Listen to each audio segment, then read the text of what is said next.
Hello everyone, আগের ভিডিওতে আমরা ইফ এলস কন্ডিশন ইউজ করাটা শিখেছি। এখন একটু খেয়াল করে দেখো, আগের ভিডিওতে আমরা ভ্যালুর মানটা ডিরেক্ট এখানে লিখে নিয়েছিলাম, কিন্তু এই ভিডিওতে আমরা কি করব, ভ্যালুর যে মানটা সেই মানটা আমরা একটা অ্যানালগ রিড কমান্ড ইউজ করে অ্যানালগ ভ্যালুর সাহায্যে নিব। তো প্রথমেই আমরা একটা পটেনশিওমিটার নিয়ে নিচ্ছি। এখন পটেনশিওমিটার আমরা কি করি, পটেনশিওমিটারের এক প্রান্তে আমরা 5 ভোল্ট কানেকশন দেই, আর অপর প্রান্তে আমরা একটা গ্রাউন্ড পিন কানেকশন দিই, আর মাঝখানের যে পিনটা উইপার লেখা ওই পিনটা থেকে আমরা আরডুইনোতে ইনপুট দিব। আরডুইনোর A0 পিনে আমরা ইনপুট দিয়ে দিলাম। এখন আমাদের কোডে চলে যেতে হবে। কোডে গিয়ে এখানে যে ভ্যালু আমরা 900 লিখেছিলাম এটা বাদ দিয়ে দিই, কারণ এখন আমরা ভ্যালুর মানটা কিভাবে নিব, অ্যানালগ রিড কমান্ড ইউজ করে পটেনশিওমিটারের সাহায্যে নিব। তো এই জন্য প্রথম আমাদেরকে A0 পিনটা কি আউটপুট নাকি ইনপুট এটা ডিক্লেয়ার করতে হবে। যেহেতু A0 পিনের মাধ্যমে আমরা অ্যানালগ ভ্যালু ইনপুট নিচ্ছি, তাহলে এটা কি ইনপুট আমরা লিখছি পিন মোড A0 পিন, এটা হচ্ছে কি ইনপুট। তো আমরা ইনপুট ডিক্লেয়ার করে দিলাম। তারপর হচ্ছে এইখানে ভ্যালুর যে আমরা যে ভ্যালু নিব, যে ভ্যালু আগে আমরা কি করতাম ডিরেক্ট লিখে দিতাম, এখন আমরা ভ্যালুটা কিভাবে নেব, অ্যানালগ ভ্যালুর মাধ্যমে। তো আমরা value equals to analogue read, আরটা হচ্ছে আচ্ছা অ্যানালগ রিড A0।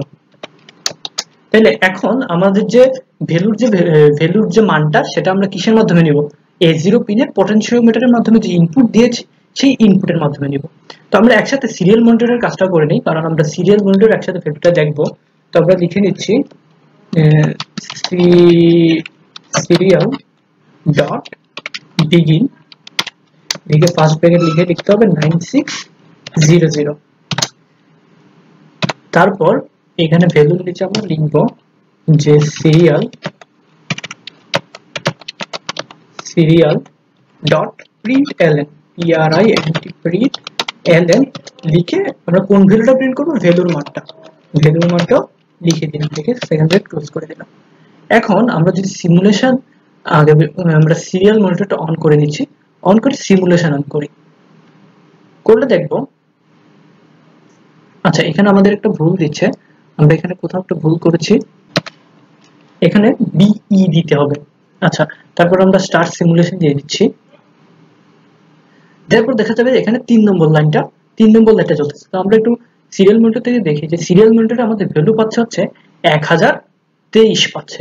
এই কারণে 1023 পেলে কি হবে দেখো, প্রথমে if value smaller than equal 500, এর মানে কি এটা 1023 থেকে কি 1023 এটা থেকে 500 থেকে বড়, এর মানে এই কন্ডিশন এটা ঢুকবে না। তারপর দেখবে সেটা 800 থেকে ছোট বা সমান কিনা, কিন্তু 1023 কে 800 থেকে বড়, এই জন্য সেটা কি 3 নম্বর কমান্ডে চলে যাবে। এখন আমরা যদি পটেনশিওমিটারটা ঘুরিয়ে এটার মান করে দিলাম ধরো 450, ঠিক আছে।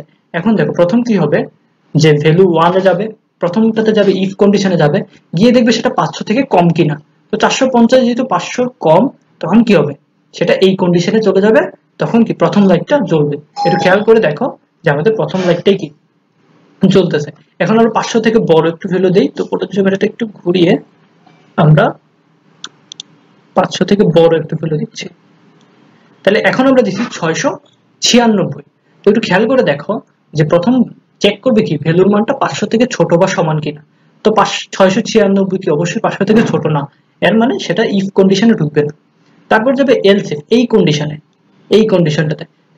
ঢোকার পর দেখবে কি সেটা 800 থেকে ছোট বা সমান কিনা। যেহেতু 596 800 থেকে ছোট বা সমান, মানে কি 800 থেকে ছোট, এই জন্য সে এই কন্ডিশনটাতে কাজ করবে এবং এলইডি 2টা কি জ্বলবে। আর এলস কন্ডিশনে যেহেতু এলস ইফ কন্ডিশনে আগে ঢুকে গেছে, তাহলে কি এলস কন্ডিশনে আর ঢুকবে না। তো এইভাবে অ্যানালগ রিডের মাধ্যমে আসলে আমরা ভ্যালুর মানটা নিয়ে লাইটের কাজগুলো করতে পারি, লাইট ব্লিঙ্ক করাতে পারি। তো এই জিনিসটা তোমাদের প্রথম ধাক্কায় বুঝতে একটু কষ্ট হতে পারে, আমি আশা করছি না যে প্রথম ধাক্কায় তুমি জিনিসটা বুঝে যাবে। এই জন্য তোমাকে একটু প্র্যাকটিস করতে হবে, তোমাকে কোডগুলো নিজে লিখতে হবে। লেখার পর দেখবে কিছু জায়গায় এরর আসবে, সেই এররগুলো কেন হলো, কোড লেখার ধরনটা এরকম কেন হলো, কোথায় ভুল করেছে, এই জিনিসগুলো তোমাকে আইডেন্টিফাই করতে হবে। কোডে ধাক্কা খেতে খেতে তুমি শিখবে যে কোডটা কিভাবে কাজ করে বা আর্ডিনোর কোডিং গুলা। তো এই ভিডিওটা এতটুকু পর্যন্তই। আশা করি অ্যানালগ রিড কমান্ড ইউজ করে কিভাবে ইফ এলস কন্ডিশনের ভিতরে আমরা কাজ করেছি জিনিসটা তোমরা বুঝতে পেরেছো। তো দেখা হচ্ছে পরবর্তী ভিডিওতে। ধন্যবাদ সবাইকে।